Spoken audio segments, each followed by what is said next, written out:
All right, good to go. Thank you. And these are my notes just for Alrighty. Good evening, everyone. I'm going to start off with an introduction. My name is Ramirez, and I've been programming with Python for about 1.5 years now, in addition to programming with Fortran as well. At the moment right now, I'm currently unemployed and looking for opportunities in San Diego. And during my free time, I've been working on a project, developing a website for a friend's comic book store, and also exploring some things with Pygame in terms of game development. Alright, so I'll go ahead and continue on with the presentation. This is creating games with Pygame, presented by me.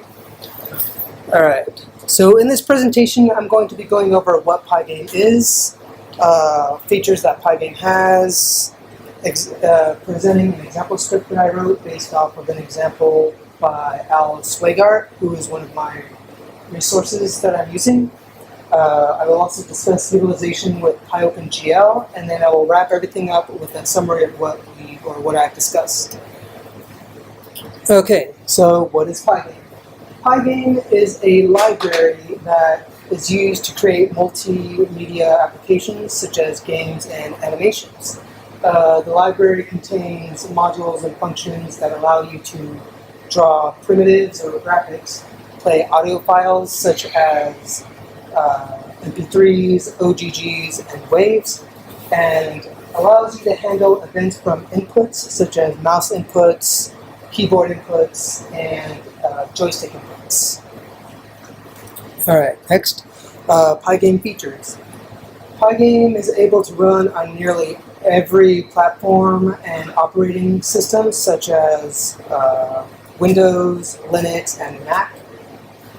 Platforms that the code supports are examples of codes that platforms that Pygame is able to support are Atari and Dreamcast, although they're not officially supported. And Pygame can also be used on handheld devices such as Orange Pi, one laptop per child, and Nokia. And then for the example Pi script, I just kind of cropped out a script that I was practicing with. So the overall objective of the script is to have this cat move from one side of the display surface to the other, and then once the cat reaches a particular coordinate, the cat will turn around and then go onto the other side and continue going back and forth until the user quits the game. Of course, this is just a screen capture, so there's no demo going on here.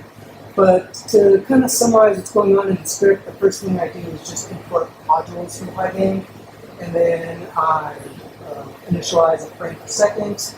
I initialize the colors for the backfill of the display surface. I load up 2 images, right, for the cat facing right and for the cat facing left, so that will turn around and it reaches that particular coordinate. I initialize the coordinate that the cat is going to be when the game starts, and then I create a loop, which I cut out half of, but the idea is that you create this loop so that the game keeps going on and on and on until certain conditions are met or an event has occurred, like maybe somebody clicked the mouse or pushed a button and something responds and numbers are changed and the screen is updated to account for those changes.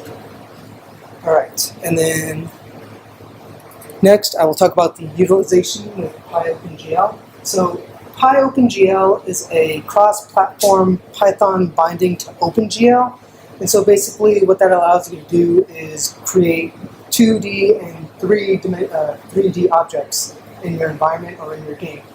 And the reason I wanted to explore PyOpenGL was because as I was looking through the interweb at creating games with Python, a lot of people were kind of discouraged with using Python because you couldn't really make 3-dimensional games. You could only be limited to 2D game development. And with this, I saw that you would be able to actually not be restricted to 2D game development, but be able to branch out and create three-dimensional objects.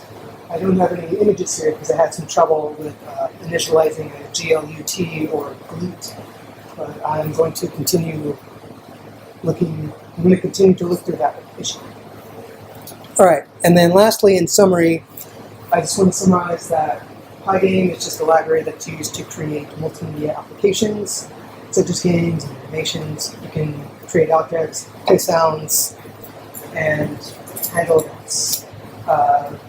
Pygame is also able to run on nearly every platform and operating system. And lastly, utilize Pygame with PyOpenGL to create three-dimensional objects and not be restricted to 2D game development. And that's it. Are there any questions? These are the references I used for the presentation and course practice.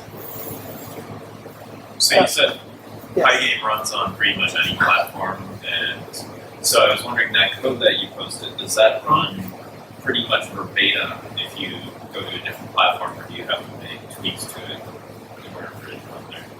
Well, for that code, I'm not entirely sure. This is just what I saw on pygame.org. I've had people ask me if I had like a live demo of the game, would they be able to play it? And I told them I'm not sure, because if I were to deploy it somewhere, I don't know if I would need to have access to the library that's within wherever Pygame or Python or wherever the apps are. So I haven't exactly tried out deploying the game and having people play it remotely or anything, so I can't answer the question at this point. I think the answer is if Pygame's there and all the dependencies are there, I think the answer is yes. That's pretty amazing. But I think the deploying part of a game, there's still some challenge. Oh, yeah. It's the trick is getting it on the actual device. With all the dependencies. Yeah. Yeah. Is there a VR port for it? A VR port? Yeah. Like a virtual reality Yeah, port? virtual reality.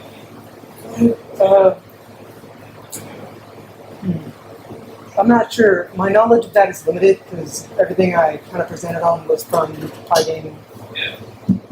.org on their wiki and on their about. And so their information was a bit limited, but I didn't really look into the virtual reality aspect of that. I think you probably could. I know in one of my slides I had a picture of like a joystick with like a retro Pi. So I know there's some people that kind of like make their own games and 3D print their own cases for those games using Raspberry Pi. But I think for a virtual reality aspect, I think that would be possible. You just kind of have to explore that and do that on your own. So the 3D aspect, is it like the PC game type thing, where it actually is able to make it purely three-dimensional, or what? Well, I don't know if you can make a 2D object into three-dimensional, or make it a 3D object, but I did see an example from this guy who was making a cube. So you basically have to make like an array with 8 different points to point out the different corners of the cube, and then of course you must declare the size of the cube. And, the final prospect of that is that he had a cube rotating and with different colors and stuff like that. So I don't know if you can actually make a 2-dimensional object 3-dimensional. I feel like you would have to actually start off with making a 3-dimensional object.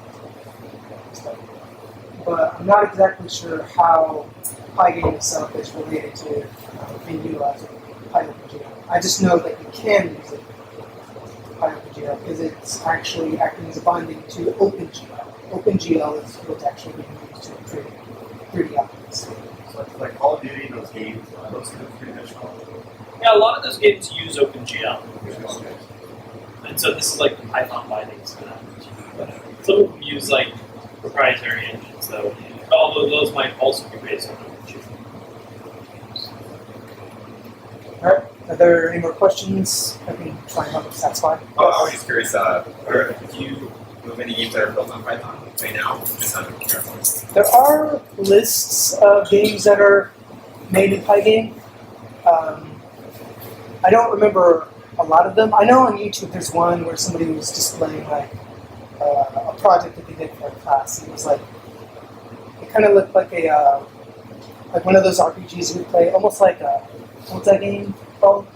It's like Dark Souls. It kind of looked like that.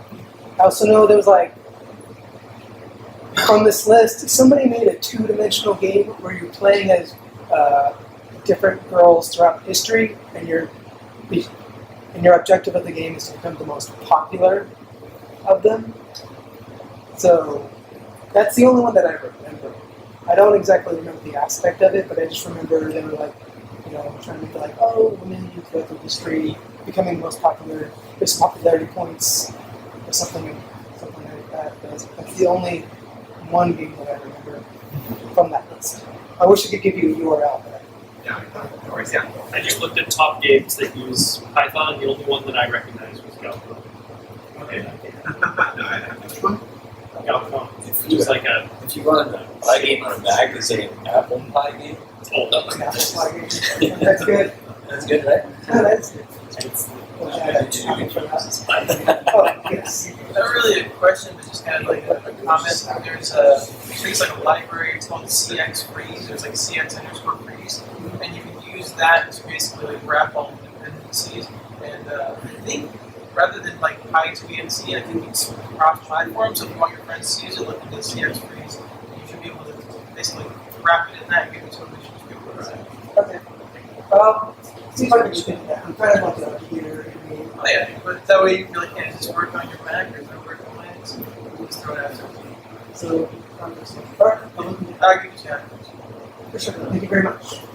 Another sort of comment. The thing that what I think would be really cool is if I've heard there's like a Python to JavaScript transpiler. It'd be super cool if you could use that with like Pygame, and then you'd just be able to write like browser games with Python. Like it's so awesome, but I don't know. It probably wouldn't be easy because it's like based on GL. It's really basically it would have to be completely from the ground up, but it'd be really cool. Alright. Thank you. Alright, sweet. Thank you guys.